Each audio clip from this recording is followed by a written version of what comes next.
And now BBC Two presents the Stiffkey Scandals of 1932.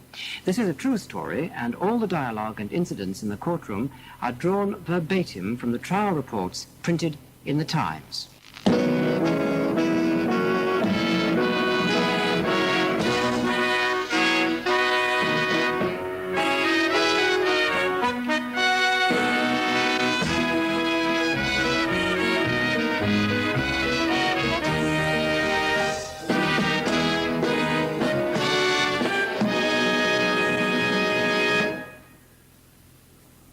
The parish of Stiffkey on the north coast of Norfolk had lain in virtual silence and anonymity for 500 years. But suddenly, in 1932, Stiffkey, or Stewkey, as it was popularly called, burst into national prominence and remained there for the rest of the decade.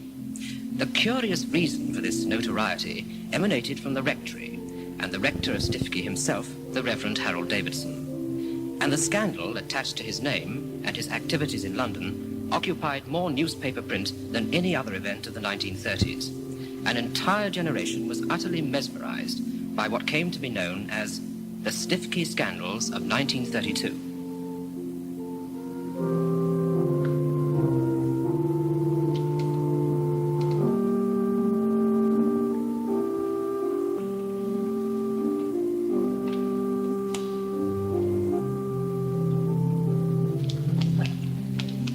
Everybody, I want, before officially commencing morning service, to say a few informal words.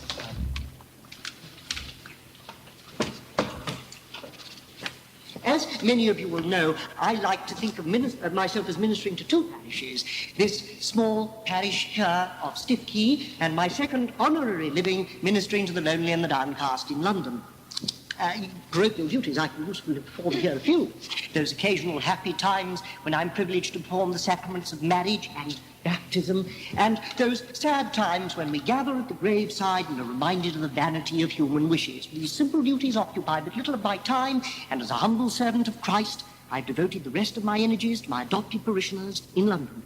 Now, my work there brings me into contact with the depraved, the idle, the corrupt, and the vicious, the flotsam of our so-called civilization. In such a situation, a priest like Caesar's wife ought to be above suspicion. But in recent months, I'm sorry to say, wicked tongues have spread gossip about me.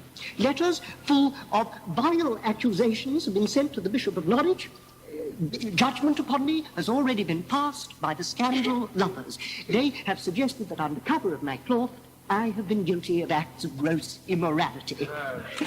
My wife and children naturally have refused to believe a single syllable of these rumors, and I'm sure that you too, as part of my wider family, the family of the church, will stand by me, give me your support, till my accusers are shamed into silence. Now, shall we all rise and sing hymn number 481, Songs of Praise, 481, Dear Lord and Father of mankind, forgive our foolish way.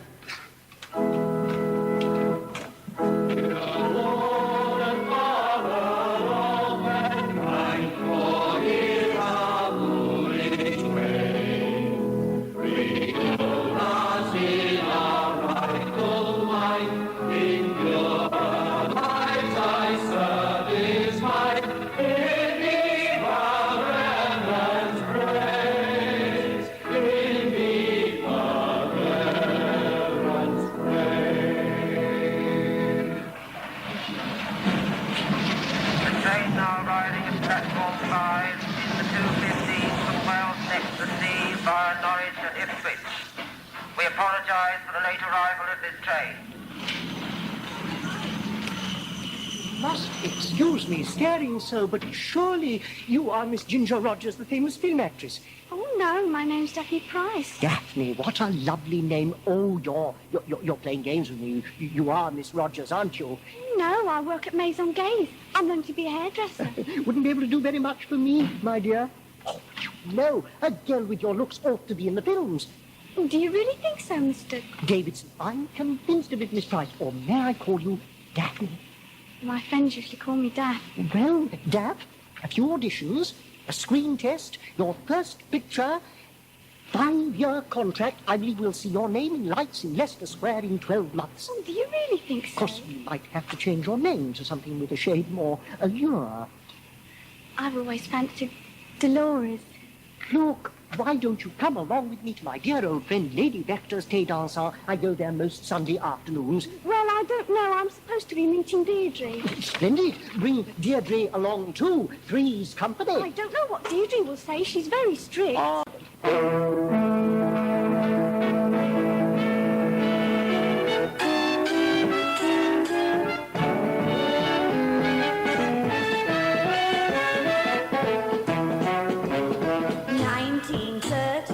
14 years since the war. So once more there is pots and pots of money about. So for our annual bit of peace, we holiday in Nice. Oh, we often cast out our blues with the luxury cruise. Of course there's only one class note, first prepaid. We go to Lord's to see the cricket when Hobbs is at the wicket. And Nigel and I always go down to Henry to row.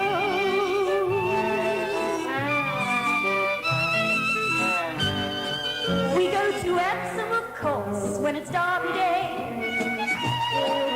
The BBC is proving a country's choice. Stuart Hibbert's golden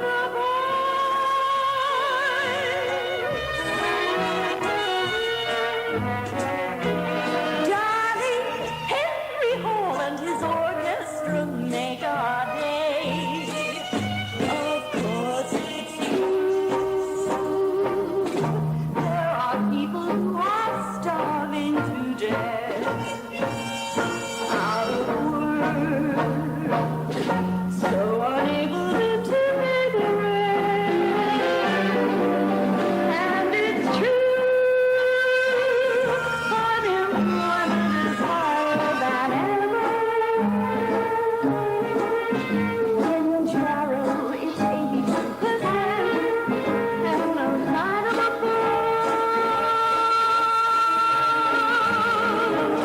but this is the age of cultural art, they all.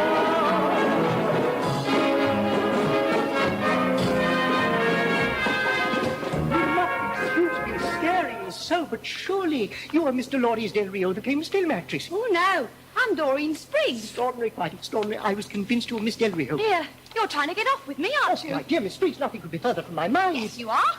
My mum's told me all about dirty old men like you. You just want to get off and spoon with me. My dear Miss Spriggs, I may call you Doreen. No. I know all about monsters like you. I've seen that film White Cargo. No, I'll call a policeman. You have completely misunderstood my motives. Look, why not sit down, have a nice cup of tea? We can talk it all over.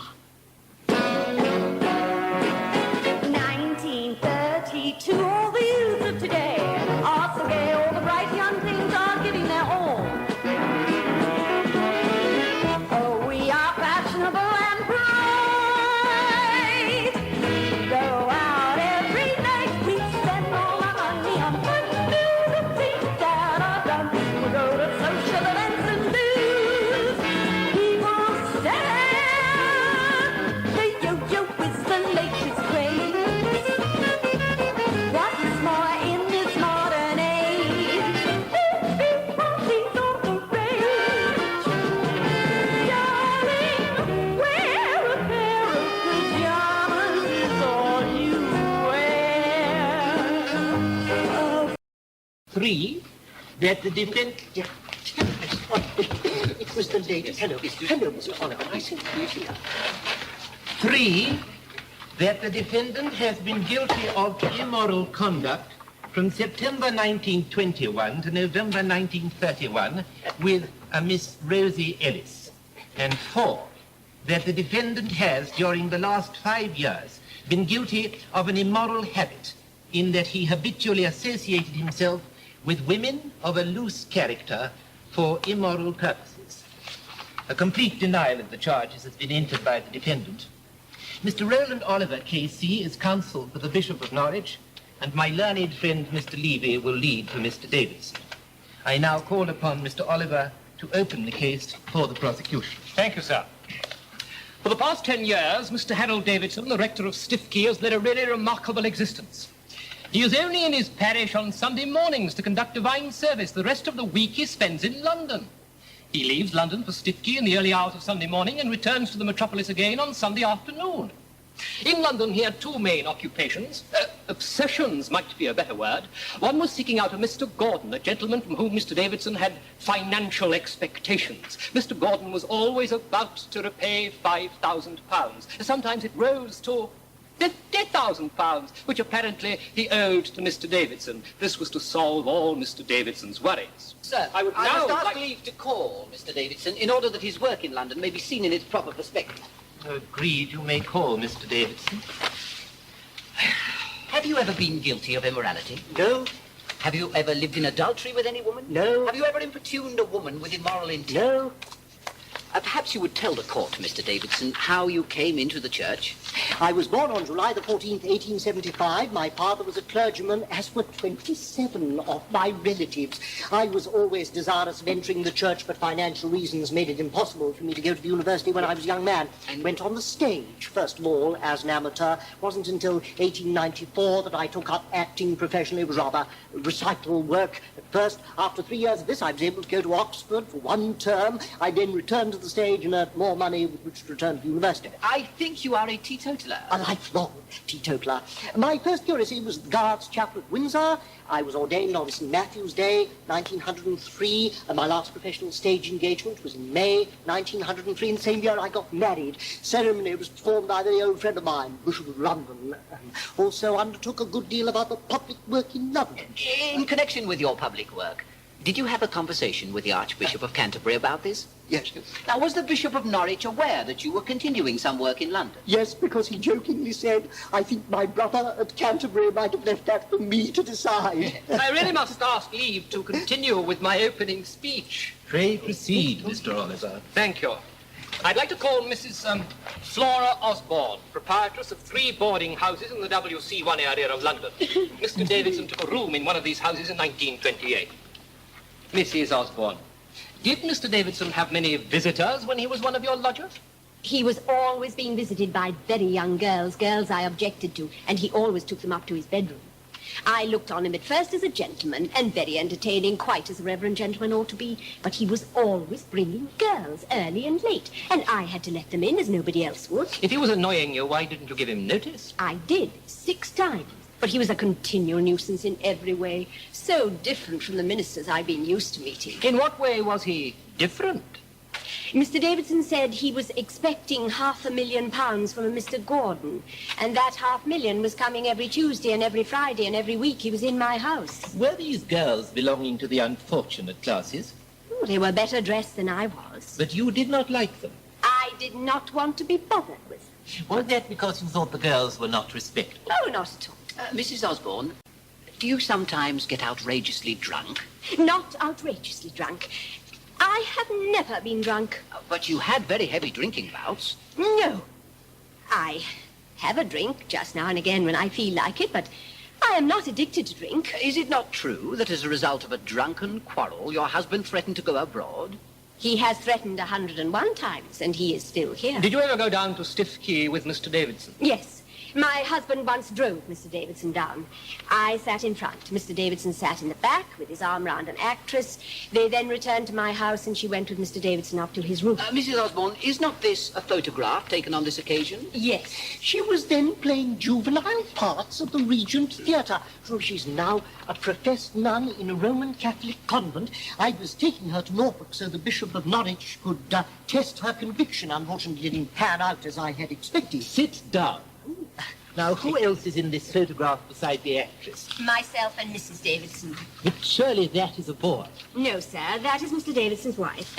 Does she always go about like that? She refused to have her photo taken and put those leaves over her face. Oh, where was the picture taken? In the grounds of Stiffkey Rectory.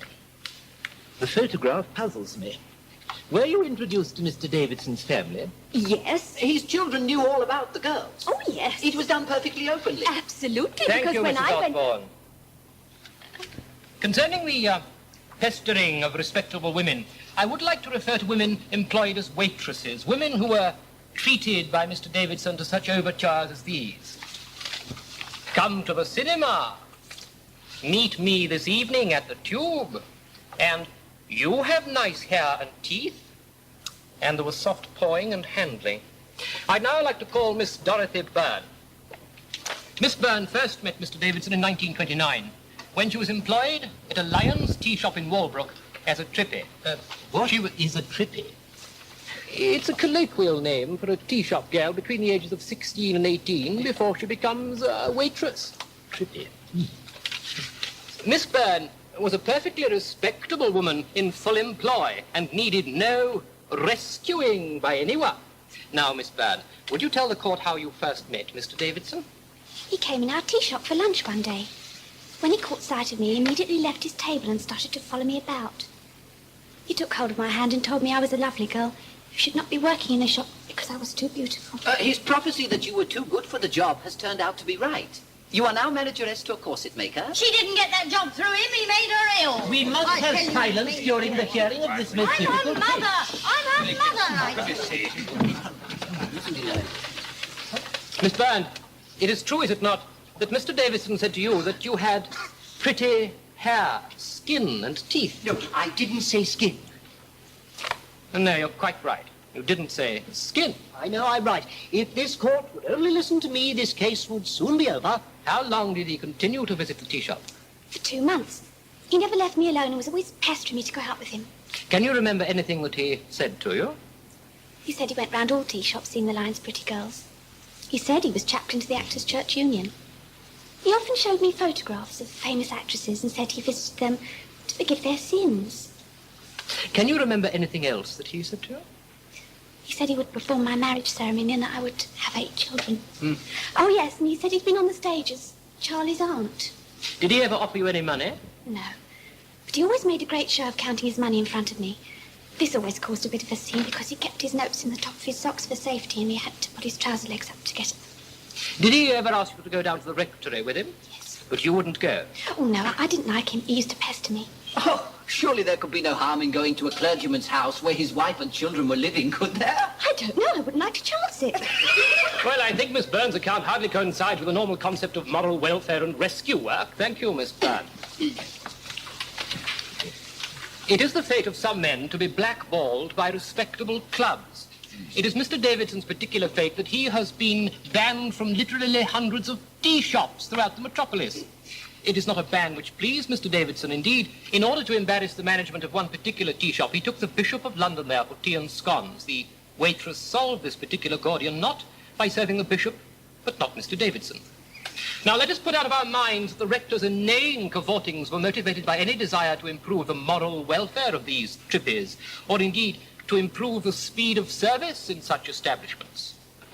For myself, I see one thing and one thing alone governing Mr. Davidson's pursuit of Miss Byrne and hundreds of other innocent young girls.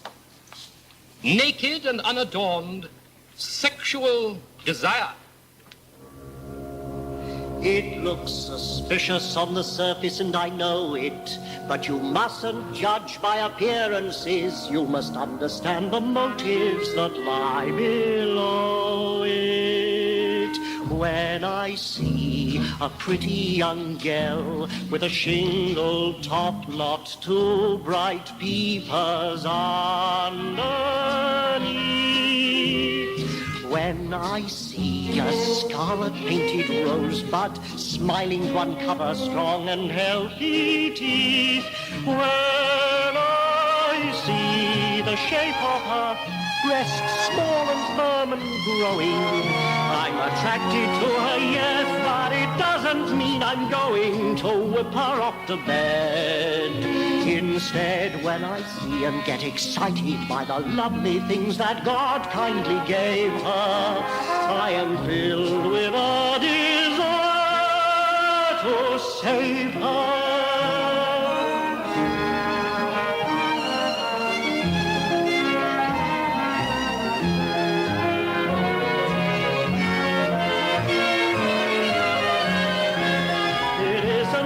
the game. My aim with the hundreds of young girls throughout the years that I've cajoled and enticed is to, yes, seduce them all outright. The next charge relates mainly to one woman, or girl, I should say, who will figure large in this case. She is Miss Gwendolen Harris, more normally known as Barbara Harris. She was only 16 and a half when she first met Mr. Davidson in 1930, although even then she was not an innocent girl.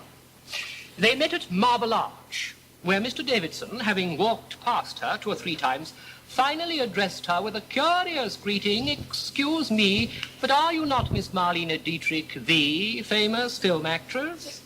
She smiled at him, and he escorted her to a nearby Lion's Tea Shop. The next day he called at her house in Victoria, where she was lodging, and told the landlady, a perfectly respectable woman, that he was Barbara's uncle. He started his insidious course of seduction by kissing her, then by putting his arm around her, and finally by sitting on her knee.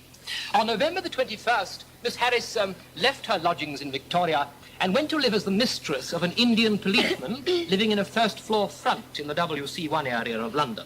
Do you mean by an Indian an Englishman employed in India or a native of India? I mean a native of India. Thank you, Mr. Oliver. Mr. Davidson visited them both on several occasions. He was on very good terms with the Indian. On one occasion, they entertained him from their double bed, clad only in their pajamas. Such behavior hardly smacks of rescue work by Mr. Davidson. Miss Harris had to leave her first-floor front when her Indian policeman returned to India. As she was unable to support herself, Mr. Davidson suggested that she should go and live in a bed-sitting room that he rented in McFarlane Road in Shepherd's Bush.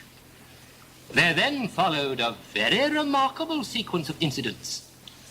These 2 people, a clergyman and an 18-year-old girl, lived together. At first, he slept in a chair, and then on the bed, and finally in the bed. And to cap this whole disgraceful sequence of events, he attempted something not too far short of statutory rape. Miss Harris, you are, as they say, a woman of considerable experience. Beg pardon? You've had several lovers. I suppose I have. Were they all English, except for the Indian policeman? No, there were several other Indians. The purpose of Mr. Davidson's association with you was, I take it, to remove you from the influence of these men. No, he never tried. But he tried to get you situations. He pretended to try.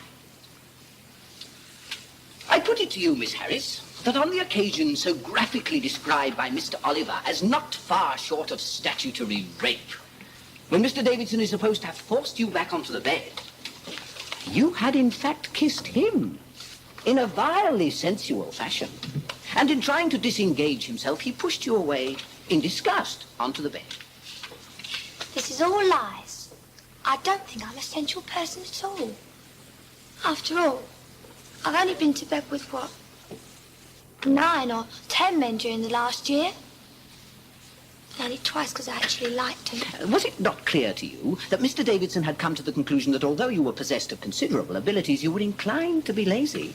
No, he told me I wasn't suitable for domestic service, that I ought to become an actress or a film star. When you were not in a job, you used to lie in bed until 11 o'clock in the morning. Yes.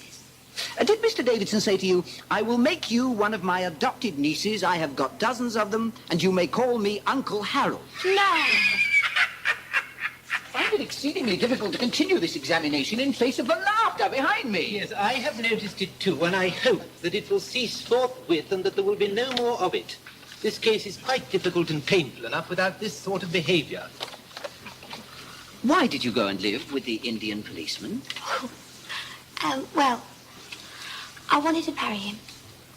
When he returned to India, I'd hoped that Mr. Davidson, who was always pretended to be my guardian, would help me get there. Is it not true that Mr. Davidson went to see your brother to find out if the family would give permission for you to marry the Indian? Yes. So his desire for you was not so intense that he wanted to stop you going to India? No. I am suggesting that he had no desire for your body at all. No. He had plenty of other girls. I suggest the only reason you wrote to Mr. Davidson was that he was kind and useful. He was kind and useful. Do you usually try and keep friendly with people who try to rape you? If they come in useful.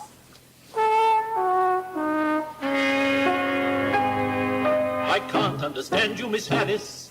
I can't understand you at all. If you turn back the page to when I was your age, life was never like this. It's savored of quality, breeding and gloss. And nowadays, oh, how I miss it. What can the world be coming to? Is it coming to the end of the road? Our principles meant something when I was young. We lived according to the code. We lived according to the code. Just living in the past for ever sake. You're out of touch, out of date, trying to stop the world from going round and round. But if your head's stuck in the ground, I'm not surprised that you're so very shocked to hear of things that no one else would be surprised to know.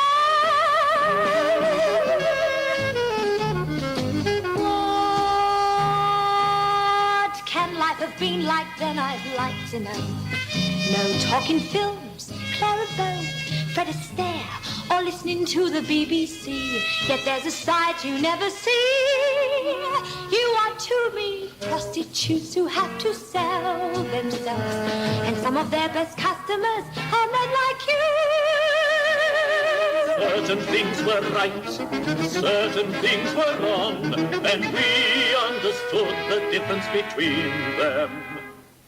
Where have our standards? Call Mr. Dashwood, a member of the firm of solicitors acting for the Bishop of Norwich. Mr. Dashwood, will you tell us, please, whether you have paid any money to Miss Barbara Harris since you initiated investigations into the behavior of Mr. Davidson? Yes, indeed. We have made certain payments for the benefit of Miss Barbara Harris. We paid Mrs. Lake 25 shillings for her board on February the 20th, and a similar sum on February the 26th, and the same again on March the 5th. I think it was on March the 11th that Miss Harris was moved to the institution where she is at present lodging. I gave her £1 on March the 16th, 5 shillings on March the 21st, £1 on March the 24th, and 10 shillings this morning.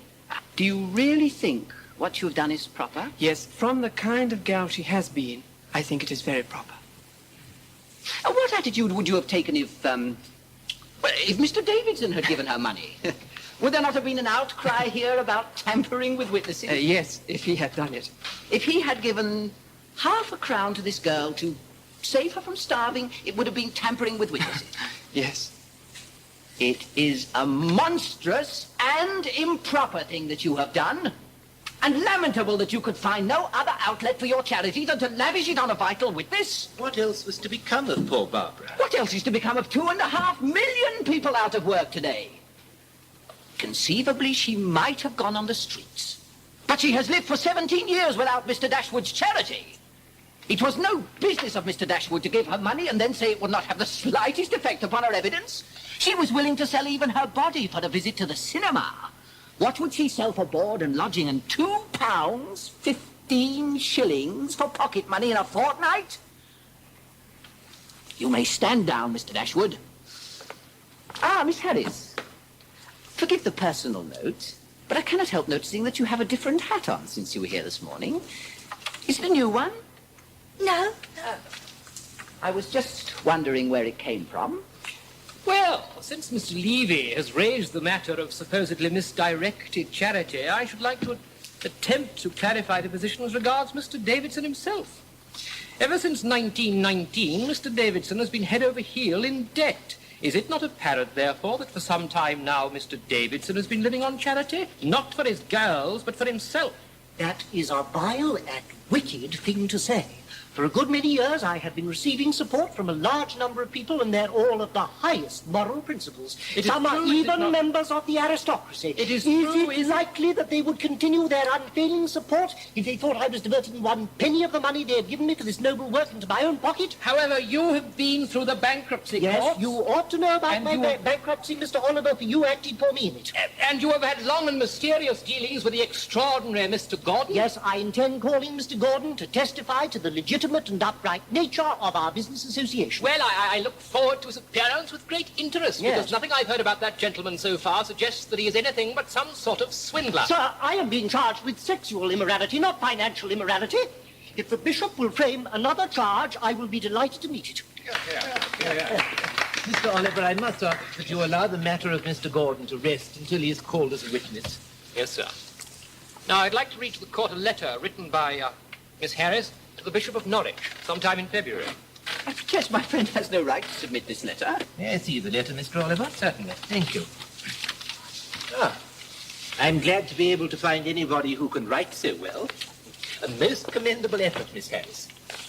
Now then, Miss Harris, did Mr. Davidson ever talk to you about his wife? Well, he told me he very seldom saw her, and that, well, she didn't like him, and he didn't like her. Oh, and he also said she got jealous because he had so many girls, and that he would get divorced from her. Did he say what he would do when he got a divorce? He said he would marry me. Sir, I must protest, Mr. Davidson is laughing at my witness. It is disgraceful, however innocent or however wronged he may be, for a man who belongs to such a sacred calling to laugh at a witness. And I will not allow it. I was not laughing at the witness's answer, sir. Miss Harris, were there times when you were destitute? Yes. You've never lived in great luxury. Oh, no. When Mr. Davidson first met you, you were only 16 and a half. Where were you living? In an attic. Where, Miss Harris? In an attic.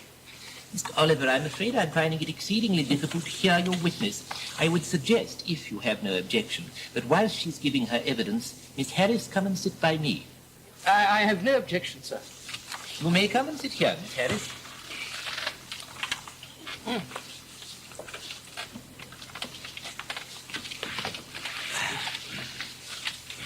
Now, Miss Harris, you have been blamed for staying in bed until 11 o'clock in the morning.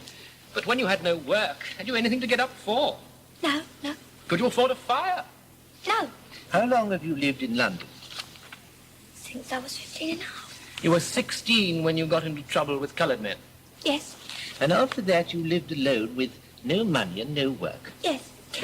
I think you said you had a little needlework. Yes. Yes. Had you anyone to go to? No.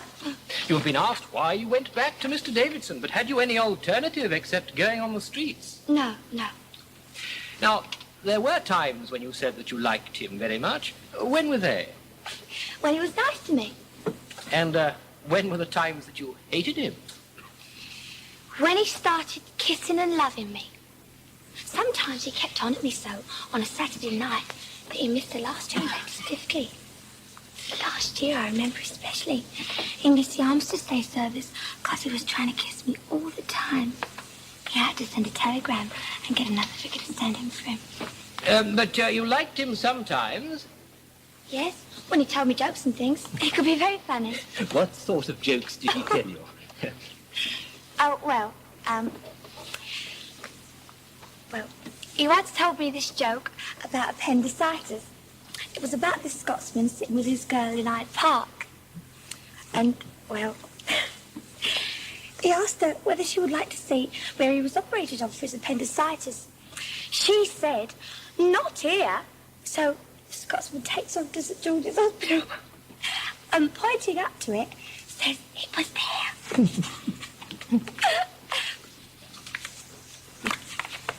I've never heard a joke with less joke in it. It is Mr. Davidson's case that they heard the joke while they were at the theatre together. No, he told it to me outside St George's Hospital. Did Mr. Davidson ever talk to you about religion? Once, at McFarlane Road. He asked me to pray, but I didn't, 'cause because he laughed at me. Did he talk to you about sin? He said, God didn't mind sins of the body, only sins of the soul. Did he advise you to read any books? Yes. He told me to read good books and Shakespeare. Oh, and also damaged goods. Mr. Davidson also talked to me about Egypt. He said he had visited a brothel there to see whether it was all right for the girls. He said they were rather nice girls and very jolly, and that it was their religion to do that sort of thing. He also said he had visited similar places in Paris, and that, well, I would do very well in one of them. Thank you, Miss Harris. I would now like to call Mr. Engelbert Rafe Thole, a detective employed at the Arrows Detective Agency, to the stand. I kept observation. Now, Mr. Thole. I kept observation on Mr. Davidson on 8 days in July last and on 3 days in October. On July the 29th, I saw Mr. Davidson leave a house in McFarlane Road, accompanied by Barbara Harris and Rosie Ellis. They were together until 3:10 p.m. Purchases were made at a shop, and they travelled by tube and by omnibus, Mr. Davidson paying each time. On October the 7th, I saw Mr. Davidson leave a house in Marylebone, accompanied by Mrs. Betty Beach, an actress. They visited various places and went to a theatre and a restaurant in Soho Square. On one occasion, they took a taxicab, for which Mr. Davidson paid. Cigars. Did you notice whether he smoked cigars? Oh, continuously. What has that got to do with it? It has some purpose. I thought it was evidence of immoral intent. Well said, sir. I suggest that this great extravagance consisted mostly in holding a cigar which was not alight. Oh, you also omitted to tell us how many times he sneezed that day. Did you notice that? Sneeze? No. I've had embezzlements, adulteries, shoplifting by the score, but I've never had a case like this before. A typical day spent the Davidson way is scarcely what you'd call a bore. 7 a.m. left his digs, went to Waterloo, met Mavis Briggs. 7:44 knocked upon the door of Edith Tate. Left at 8:30, had a bacon and with Amelia Clegg in a restaurant that's in the Strand. And at 9:31 precisely, he shook her hand. 10:22, Leicester Square, met Irene James and touched her hair. 11:33, had a cup of tea with Evelyn Booth.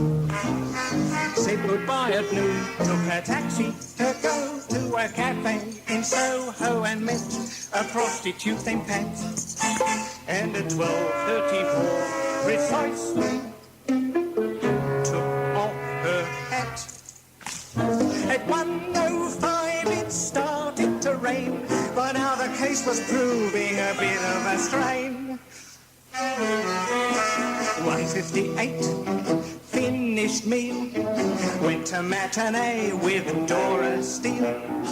4:25, waited at stage door for Phyllis Dean. Went to Liza T, took her back to her flat, then came back and met Pat in a public house and bought a drink. And at 6:34, precisely, gave her a wink. 7 p.m, off he sped, missed an omnibus, so walked instead. 7:48, met a girl whose date had not turned up. Took her out to sup and then asked her to go to a cinema show where the film was sad and made them weep. And at 9:23, precisely, I fell asleep. Mr. Thole, if you're ever involved in a long case like this again, keep a careful diary. Write down everything you do each day and write your figures clearly. Miss Harris, did you know that private detectives were following Mr. Davidson? Yes, he told me so. Once a man saw Mr. Davidson and I get on a tube train together, and afterwards he came up and spoke to me. He thought Mr. Davidson might have been pestering me and that I might need help. Mr. Davidson said he was a private detective. The word pestering sounds like a gramophone record in the mouth of every witness in this case. It's a word that everybody uses. It's a curious coincidence that everybody should use the same word. I do not know another word which fits so nicely. That was a very funny remark, Miss Harris. But I did not ask you to smile with satisfaction when you said it. I didn't smile. This is not a case to smile about.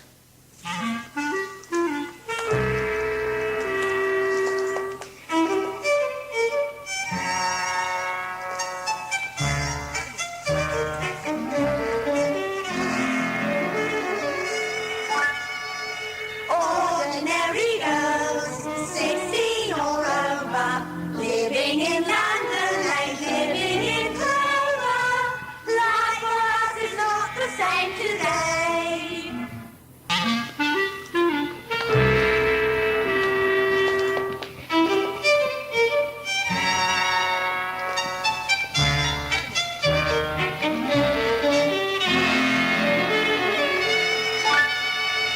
Ordinary girls, 16 or over, living in London, like living in Clover.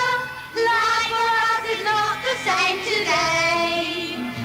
Now that men have found a brand new game to play. When you're sitting in a tube train, innocently, and a bloke you've never seen before says, "Pardon me, surely we have met somewhere. Last night at Trafalgar Square, I took you out for lunch, I swear." Be sure it's only trouble he'll bring. He's pestering the latest thing, making a nuisance, every man the same. The memory lingers of wanting eyes and fingers, pestering's the latest London.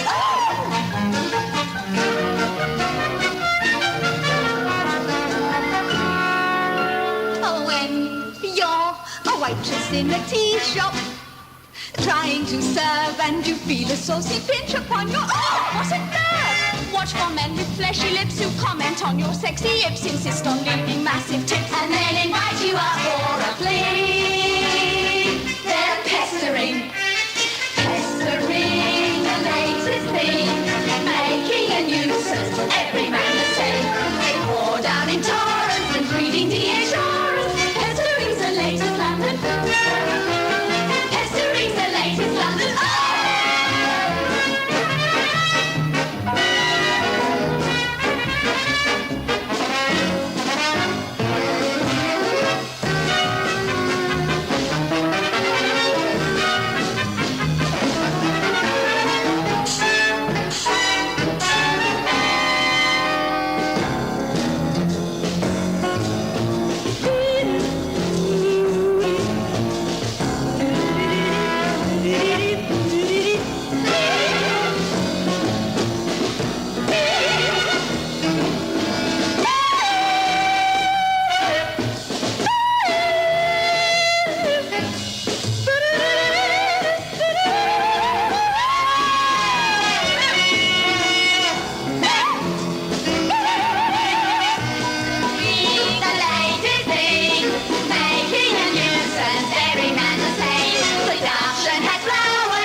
I wish to call Mrs. Walton, Mr. Davidson's landlady at MacFarlane Road.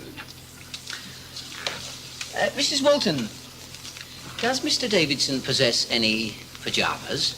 I have never seen any among his things. You never washed any for him? Never. How did he treat Barbara? He never made a fuss of her. Is he the kind of man who makes a fuss of people? Yes. Does he make a fuss of you? Yes. He often put an arm round my shoulders and called me Queen of his Heart and other endearing terms. Yes, I expect I did. I often call people Queen of my Heart from the song. From daylight a hint we might borrow, and prudence can come with the light. Then why should we wait till tomorrow? You are Queen of my heart tonight. Yes. Did Mr. Davidson ever kiss you? Often. Where? On the cheek or the forehead. And what did Mr. Walton say to that? He would kiss him as well. He kissed the milkman, too. Was a subpoena served on a tenant living in your house recently? Yes. A lady school teacher who lives in my house was recently served with a subpoena. A man whom I'd never seen before ran up the stairs past me and thrust the subpoena down the neck of Miss Price's frock. She called out to me, and I retrieved the subpoena and thrust it down the collar of the detective. Thank you, Mrs. Walton. Mr. Walton, will you take the stand, please?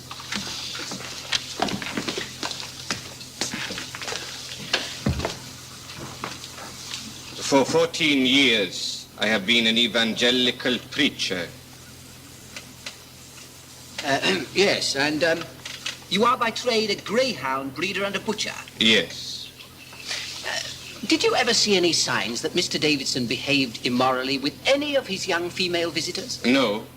I would often go upstairs in the middle of the night to turn off the bathroom light which the Reverend Davidson had left burning. On these occasions, I would see the Reverend Davidson dozing in the chair in his room. Barbara Harris was never there. Have you ever seen Mr. Davidson kissing your wife? Yes. But I never thought there was a particle of impropriety in his mind. Barbara Harris has given evidence that... Barbara Harris is a liar from beginning to end. Does it give you pleasure to say that? It does. She is a bad, bad woman. Anything you'd like to add? Yes. I would like to get her to myself for 5 minutes. Hell is not bad enough for a girl like this. Which is speaking, the evangelist, the greyhound breeder, or the butcher? It is righteous indignation. What, against a little girl of under 18 years of age who's had such an unfortunate life as she has? Had they not told me she was a fatherless child, with a mother in an asylum, she would never have been in my house. Ah, that's the evangelist speaking. The other was the butcher. I'm an older man than you, and don't you insult me. I have sworn nothing wrong. Not that you would like to tear Barbara to pieces. I think she is too bad to live. And you are an evangelist? Yes, and a God-fearing man. Mr. Walton, has Mr. Davidson ever kissed you? Yes, once or twice. Thank you, Mr. Walton. Mr. Davidson, are you not in the habit of touching people with your hands? Yes, I'm afraid I had to restrain myself from touching the learned Chancellor just now. Oh. I believe you're particularly anxious to meet young girls between the ages of 14 and 21. No, I like to get them between 14 and 20. No, you see, Mirabeau asked how he would make a good citizen of France, replied that he would start 20 years before the child was born by educating the woman that was to be its mother. Mr. Davidson, yes. Oh, yes. Now, the most impressionable age in girls who are going to be the mothers of the future is between 14 and 20. That is why I have always striven to get the highest principles inculcated into girls between these ages. That way we're living in the future. And the inculcation of the highest principles necessitates you being closeted in the same room as Miss Harris, night after night?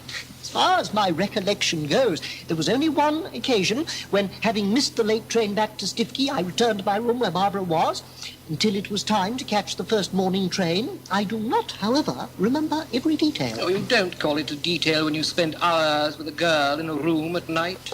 I don't take any notice of hours.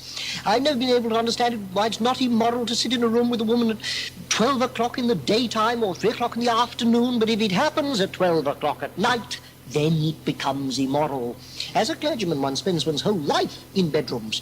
Mr. Davidson, how many girls have you been in touch with over the last 10 years? I've a list of over 500. And how many have you helped? Perhaps 200. Not only financially, but with advice. All with advice between 500 and 1,000. It has been suggested that you laughed at Barbara when she prayed. I never knew she did pray. She always said she was an unbeliever, but she had a remarkably accurate knowledge of the Bible. Did you speak to her about brothels in Egypt? Yes, she was always talking about a discussion she had with an Indian, something about the girls attached to the temples. I told her about the experience I had trying to trace a girl in Cairo. Did you know a great deal about these places? Oh, yes, I've made a great study of the whole subject. I'm a great authority on the whole thing. As they were during the war, I knew everything there was to know about them. Now, was your search for knowledge for the purposes of satisfying your own lusts or for helping your men? For protecting my men entirely. Particularly young boys who were being led astray. Did you introduce Barbara to your daughter knowing what Barbara was? Yes, and knowing what she might become. And Rosie Ellis, a prostitute? Yes, why not? I introduced her to the Bishop of Norwich on the train, also to a well-known peer of the realm outside the House of Lords. I really would like an explanation of this extraordinary behavior. If you're going to leave these girls outcasts forever, how can one ever hope to raise them up? You must get them among responsible people. The great failure of the church is that the icebergs of the church draw their skirts away from these girls. I'm called the prostitute's padre. It's the proudest title that a priest could hold. I know I'm doing right, ever fighting the good fight, trying to bring new lambs into the fold. I am a prostitute's padre, and I see no reason why my work is wrong. By criticizing me, you're just saying leave them be. Leave them on the streets where they belong. My purpose is to save, not just to buy a girl her dinner. But that's a paltry price to pay for one repentant sinner. I am a prostitute's padre, and it's true I help the lowest of the low. To you, they don't seem much. Girls that you would never touch, I can wash them white as driven snow. You can't say it's their fault that they have come to this position. They need someone to give them hope, and that is my mission. I'm a prostitute's padre, and I'll keep crusading till the day I die. The church should get about, help these girls, not cast them out. Jesus thought them worth it, so do I believe with all my soul.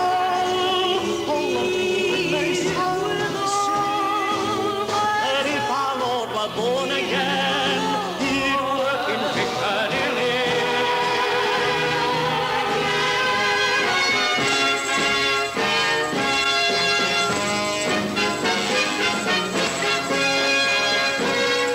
I'm proud to be their guide, knowing Christ is by my side. And each day I'll fervently pray that he'll help me be a prostitute's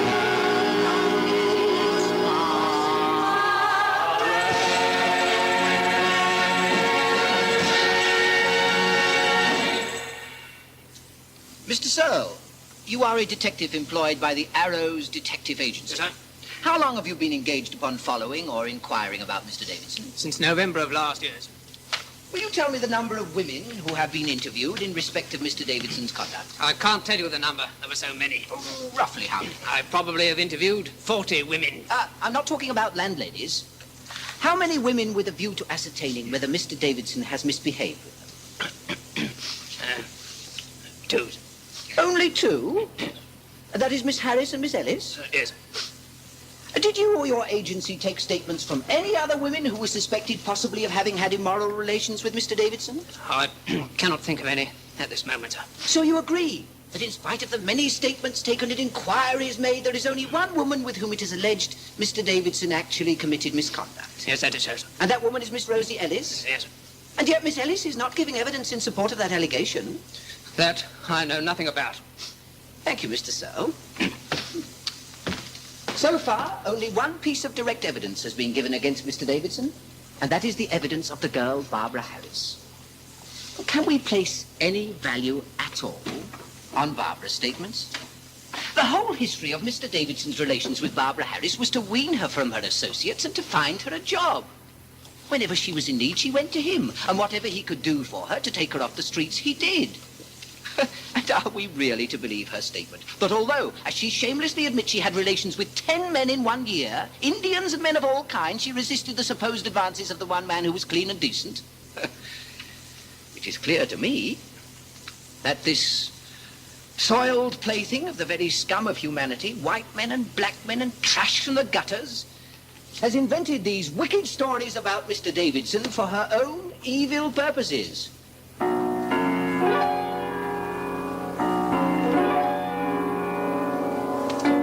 He's flinging mud at me, calling me names. But if I try to get a word in, he slaps me down.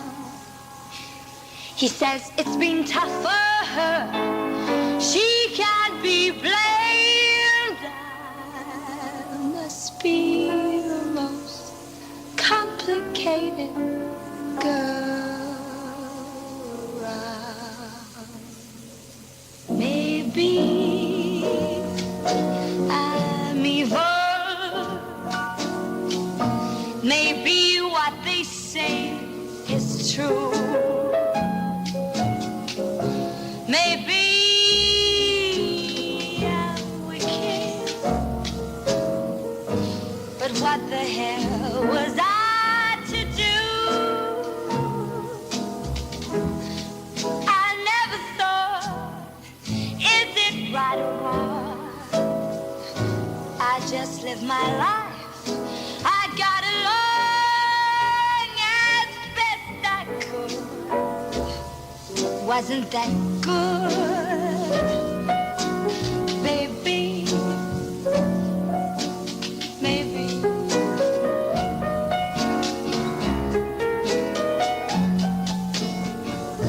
Maybe I'm dirty. That's what he just said, and how. Maybe I'm shameless. I never knew until just now. I use my body, I use my bed. If I hadn't, damn it, I'd be dead. That's all I had. You say that's bad, baby.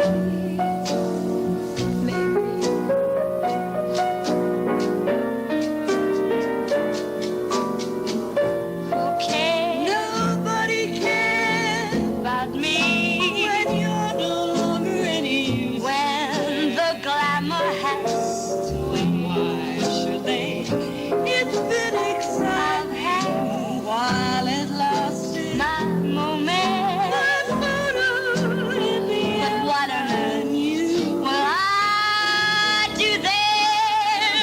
Beyond forever. So you won't need me here anymore. I've done what you are. So I'll carry on. Just like before. The best I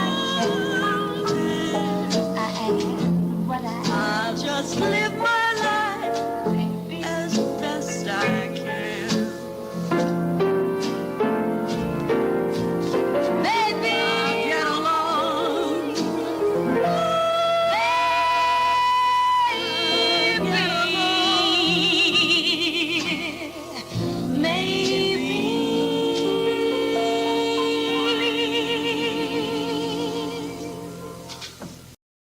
Mr. Davidson, have you ever addressed girls in tea shops? Yes, I've given talks to waitresses in restaurants on several occasions. Also given a talk to the Jackson girls at the Palladium in their dressing room. In their dressing rooms where they change? Yes, I'm known as the music hall artiste's padre. When you saw the girls in their dressing rooms, was there anything immoral or indecent about it? No. I've been accused of misconduct. Everyone I've been connected with for years, I've been misunderstood. Do you say misconduct? Do you mean in this case or generally? No, I said misunderstood. I've been gossiped about by evil-minded people in connection with every young girl I've helped. Well, before this case started? Oh, yes, for years.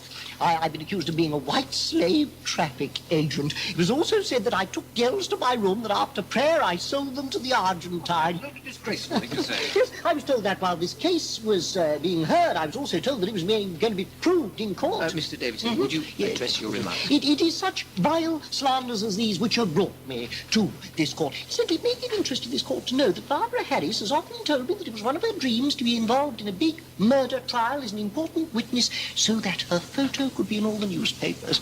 As no murder trial seemed imminent, she evidently thought I was a heaven-sent substitute. Mr. Davidson, it is your case that your perfectly innocent actions with all these young girls has been misunderstood.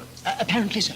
By Mr. Dashwood, for instance. I think Mr. Dashwood is quite honest, up to a point. And the Bishop of Norwich. Oh, he's a babe in the woods in the hands of Mr. Dashwood. And Mr. Stevens, the overseer from Messrs. Lyons, also misunderstood you, because he said that you were known in one particular tea shop, not as the music hall artiste's padre, but as the Mormon.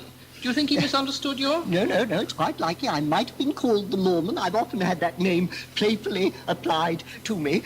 And what does it mean when playfully applied to you? Oh, I don't know. It's just a phrase. I've often joked about it myself. I remember one friend in my own Oxford days used to refer to Mr. Davidson and his harmless harem. Mr. Stevens was not speaking in a joke. Yes. Mr. Davidson, have you ever owned a pair of pyjamas made of thin cotton, which were originally pink but turned white with washing? They had a blue collar and cuffs, were very old, torn under the arms and across the back, and had a plaited cord to keep the trousers up? I don't recollect them. Barbara Harris is very pretty, isn't she?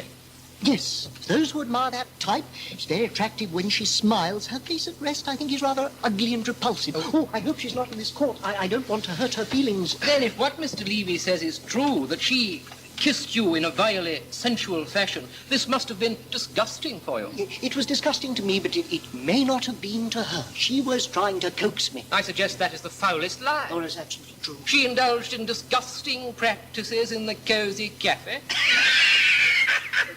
Really? They were disgusting to me, but not to her. She must have been an abandoned little creature. Abandoned morally, but she had some remarkable qualities of character. Barbara says that she asked you if you liked her in pyjamas, and you replied, I prefer you without any. Oh, I certainly should not have said that. I might have said that I preferred her dressed. Were they pyjamas which fitted her? I do not know. Were you serious when you said you were expecting large sums of money daily from Mr. Gordon? I've been expecting it week by week during this trial. I'm hoping it will come this Wednesday. Oh. But if you'd like to come with me and meeting your very Please welcome. don't be impertinent and listen to the questions. Were you paying rents for Rose Ellis when she lodged at Torrington Square? Yes. Were you paying other rents during that period? I was paying casual rents. And how many rents did you pay? Oh. If I had it to give it to anyone, I always make it a rule never to refuse anyone anything if I have the money in my pocket. I want to remind you, Mr. Oliver, a very interesting discussion you and I had on this very subject of young girls. Please don't be impertinent and listen to the questions. Now, were you photographed a few days ago in the presence of a young girl? Yes. All this is... She was the daughter of an old woman friend of mine. I was to be seen posing her. It was a perfectly ridiculous idea, but I was willing to help if it would be of assistance to her. How was she dressed? No. She was draped in a shawl. Is this a copy of the photograph? Yes. The mother asked me to arrange to have them taken for advertising purposes. She was to be wearing a bathing costume, was she not? Yes, it's usual practice when you're taking pictures for advertising purposes. It has the appearance of a press photograph. Yes. No, will you let me explain? Oh, please don't, Mr. Davidson. I shall cry if you do. How long will it take?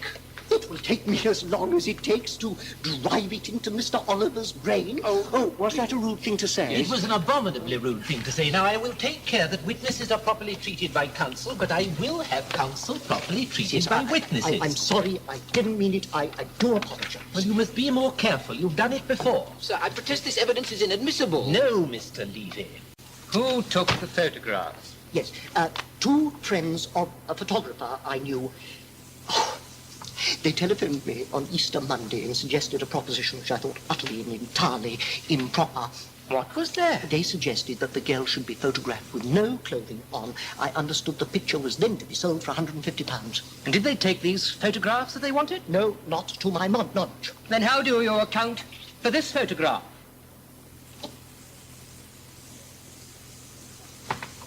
This picture was taken without my knowledge.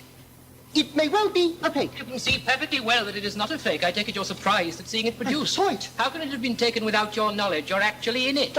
Now, keep your distance, sir. Do not explain it to me. Explain it to Mr. Oliver and see if you can make him believe it. I hope you will try to understand it as Mr. Oliver has done throughout the case. I am trying to be as much like a machine as I can, but I am only human. I hope you will not only be human, but will also be judicial. Would you please hold up the photograph? Do you want the public to see it? I don't care what the public sees. I'm not conducting this case for the public, but before the learned Chancellor. That piece of robe there, which I found in my hand at the time before it was dropped, slipped out of my hand accidentally without my knowledge. She was respectably dressed in a bathing costume underneath, so far as I know. I suggest it was either flicked out of my hand or dropped out. I never have tolerated such a picture being consciously taken. I'm not surprised I was tricked in this way. These photographs were taken in the house of one of your greatest friends? Yes, and my own children were expected any minute. Then you're telling us that you were tricked into this situation by your friend? By the people who did it.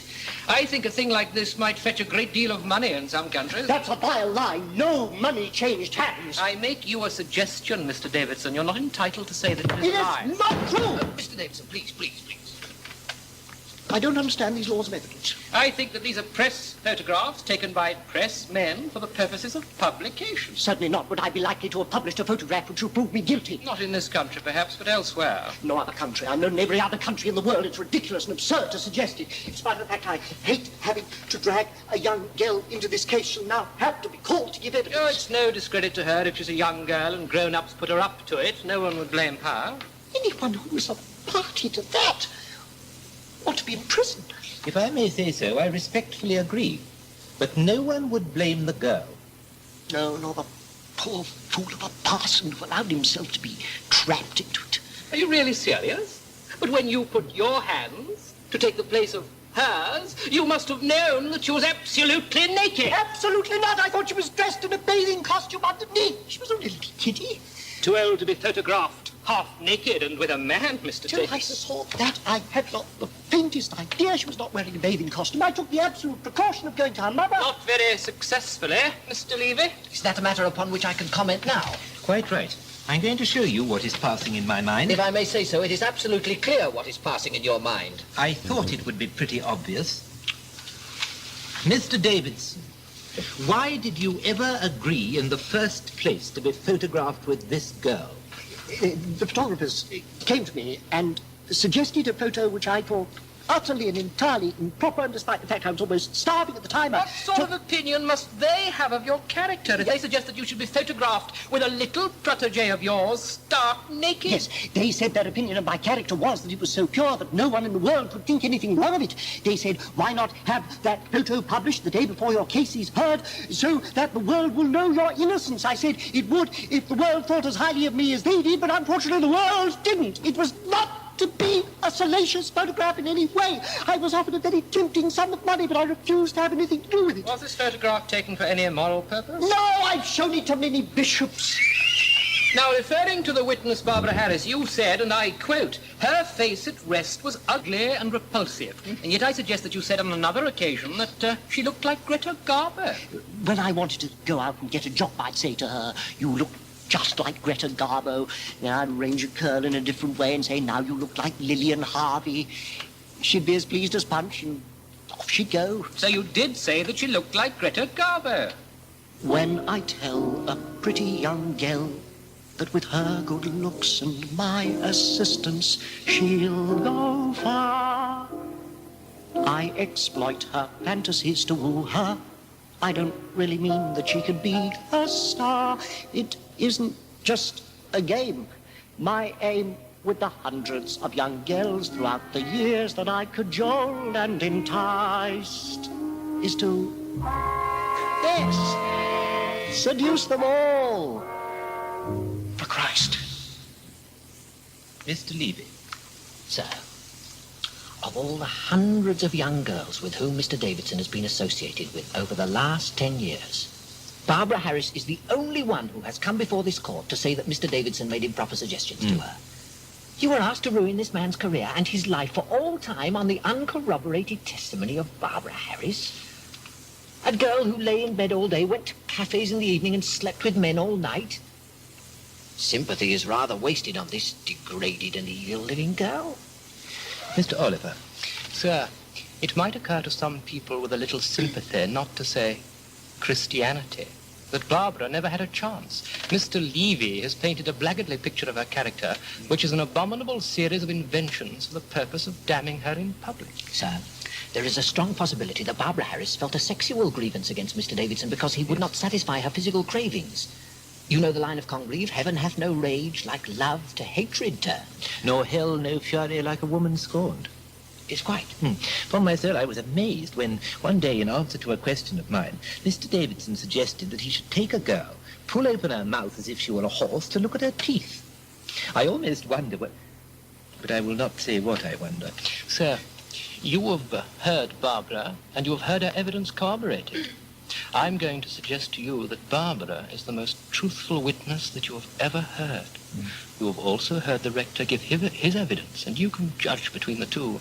Mr. Davidson's evasions were nothing but the pitiful shufflings of an untruthful person. Mr. Davidson will be forever damned and blasted on the evidence of this one girl alone if you, sir, listen to and believe her testimony. If you prefer the voice of scandal and suspicion to the voice of tolerance and understanding, then, and then only, you will find these charges proved. Nothing now remains for this court to do except for me to deliver judgment. The first of the 4 charges depends entirely upon the evidence of Barbara Harris. If Barbara is not speaking the truth, then there is an end to the matter. Is Barbara speaking the truth?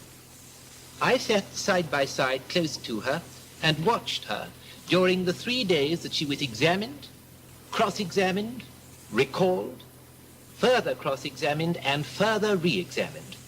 And I have come to a definite conclusion. I believe Barbara. And therefore I am bound to find Mr. Davidson guilty of the first charge.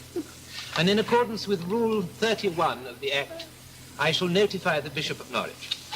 Rector found guilty on second charge. Rector guilty of molesting. Rector guilty of improper advancing.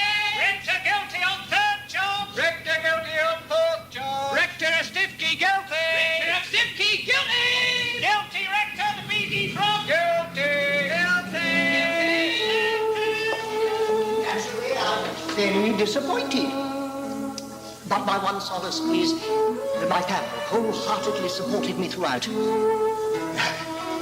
So many friends have rallied round me. I feel I owe it to them to do all I can to fight this issue to the very end. I'm not discomforted. Whatever happens, I shall keep a smiling face.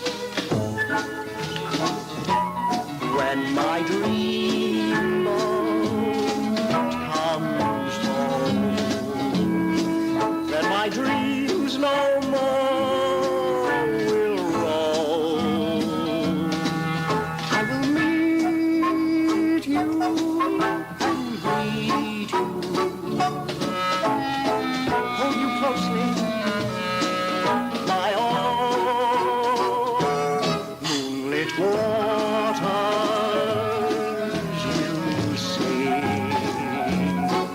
of the tender love you breathe will be sweethearts forever. When my dream boat comes home.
Motored through the night to be present today 11:45, have been slightly delayed. If late, please allow a few minutes grace.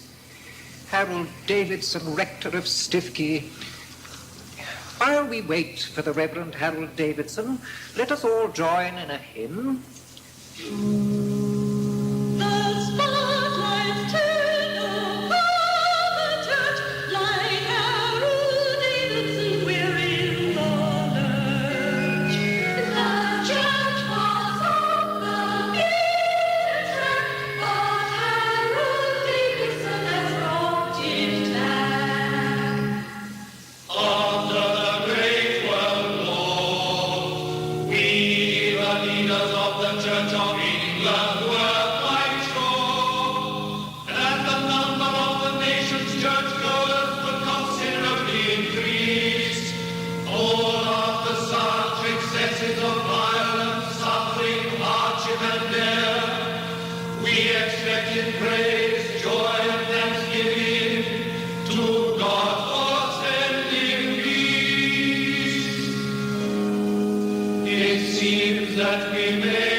And admonished to appear at this court, draw near and answer to your names as you shall be called.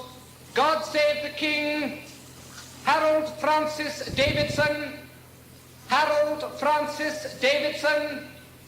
Harold Francis Davidson. Here? Let us pray. Prevent us. May I be allowed to say something before sentence is passed on me?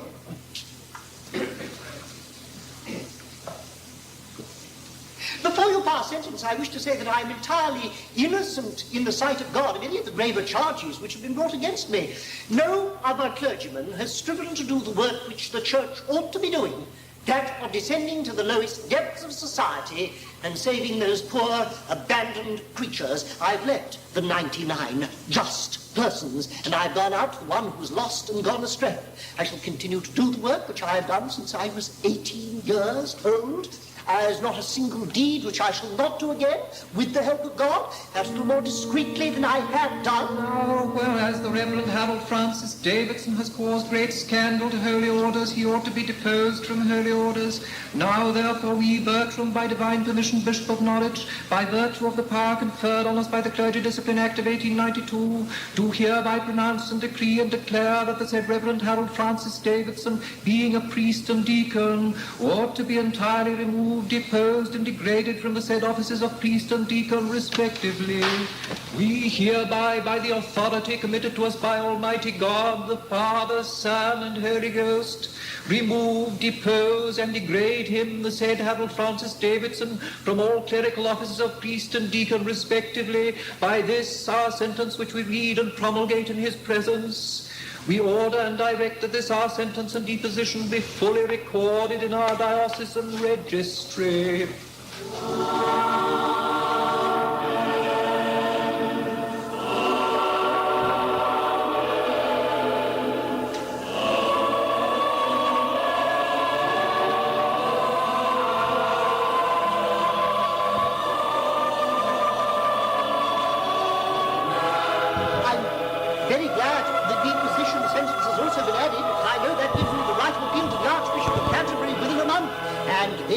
I intend to do. With the evidence lately come to my possession, I am convinced the truth will be brought to light and the whole case removed from prejudice and misunderstanding.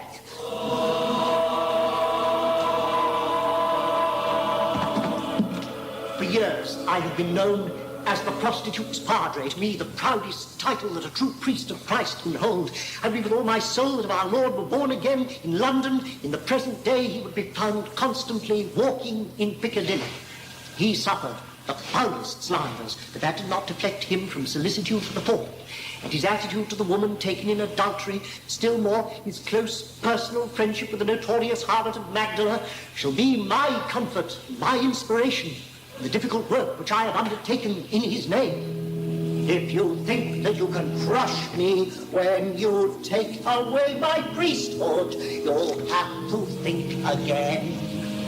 I may have been rejected, spurned and spat upon. The church has cast me out, but still the fight goes on.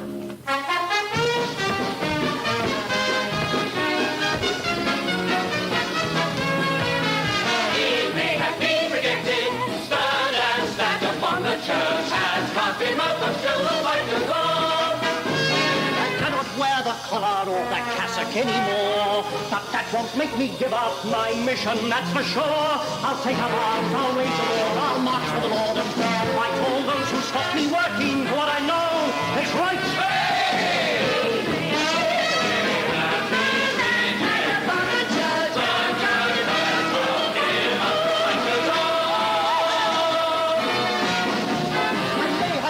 Money since they took my job away, but once I was an actor and now I'll make it pay. I'll sit in battles, swap on poles, my future is now quite clear.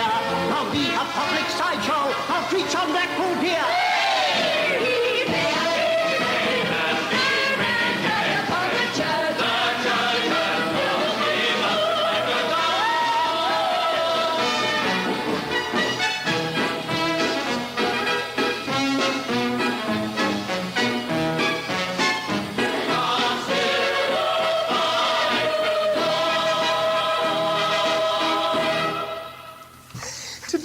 3,200 people have passed by my barrel, of whom 750 came to Blackpool for the sole purpose of shaking me by the hand.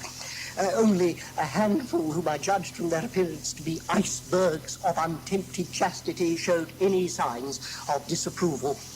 Let me try to convey to you some idea of the magnitude of the task with which I'm now wrestling every night in my little room in Blackpool.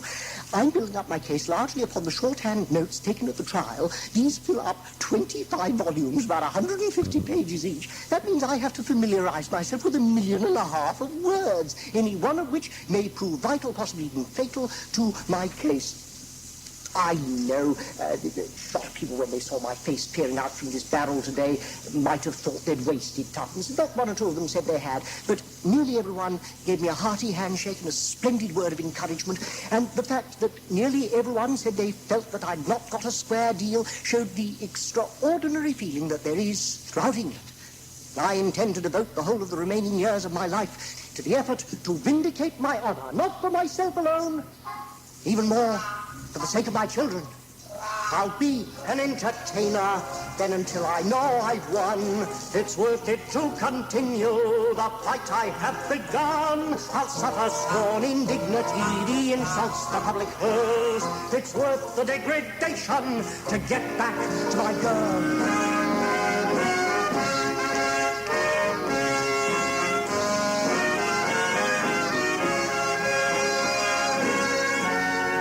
Turn down my appeal. It's a wound no one can heal. But each day I'll fervently pray that he'll help me be the prostitute.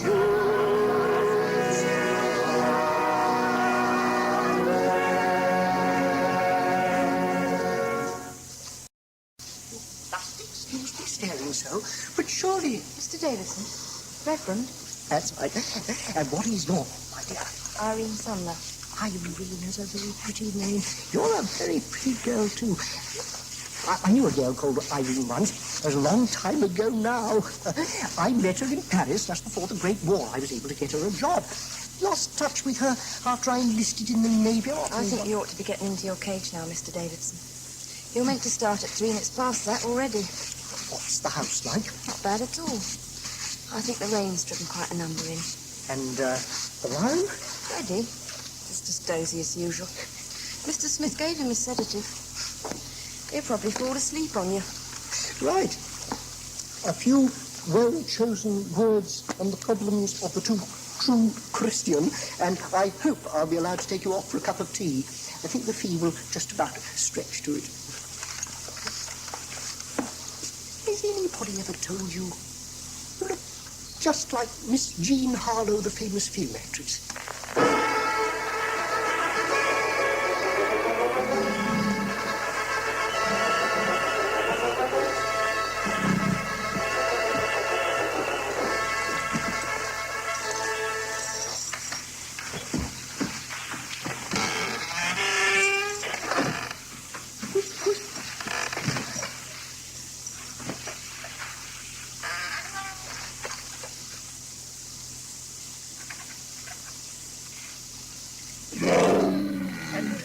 Jesus went up unto the Mount of Olives, and the scribes and Pharisees brought unto him a woman taken in adultery. And when they had set her in the midst, they say unto him, Master, this woman was taken in adultery, the very act. Now Moses in the law commanded us that such should be stoned. What sayest thou? But Jesus stooped down and with his finger wrote on the ground as though he heard them not. So when they continued asking him, he lifted up himself and said, He that is without sin among you, let him first cast a stone. Again he stooped down and wrote on the ground. And they which heard it, being convicted by their own conscience, went out one by one, beginning with the eldest, even unto the last, and Jesus was left alone and the woman in the midst. When Jesus had lifted up himself and saw none but the woman, he said unto her, Woman, where are those thine accusers? Hath no man condemned thee? She said, No man, Lord. And Jesus said, Neither do I condemn thee. Go and sin no more.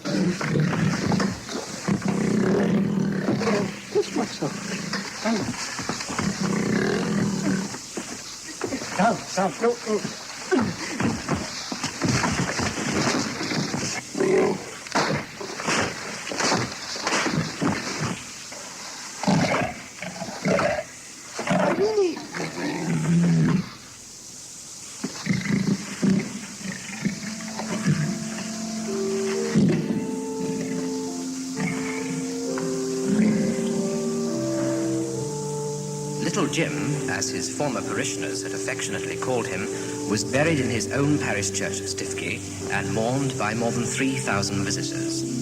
4 sturdy villagers bore his coffin, on which reposed a wreath of carnations and a card inscribed, "To our beloved ex-rector." Tis the gift to be simple, 'tis the gift to be free, 'tis the gift to come down where you ought to be. And when we find ourselves in the place just right, 'twill be in the valley of love and delight, when true simplicity is gained, to bow and to bend, we shan't be ashamed. To dance, dance will be our delight, till by dancing, dancing we come round right. Gift to be simple, 'tis the gift to be free, 'tis the gift to come down where you want to be. And when we find ourselves in a place just right, we'll be in the valley of love. When true simplicity is gained, you bind to bed, we shall be ashamed. To dance will be our delight, till by dancing, dance we come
late-night lineup tonight will be devoted to Stiffkey. John Bassett went with the film team to Stiffkey last week to discover the background to the whole affair and to see how the Reverend Davidson is remembered now. and that's at 25 to 12.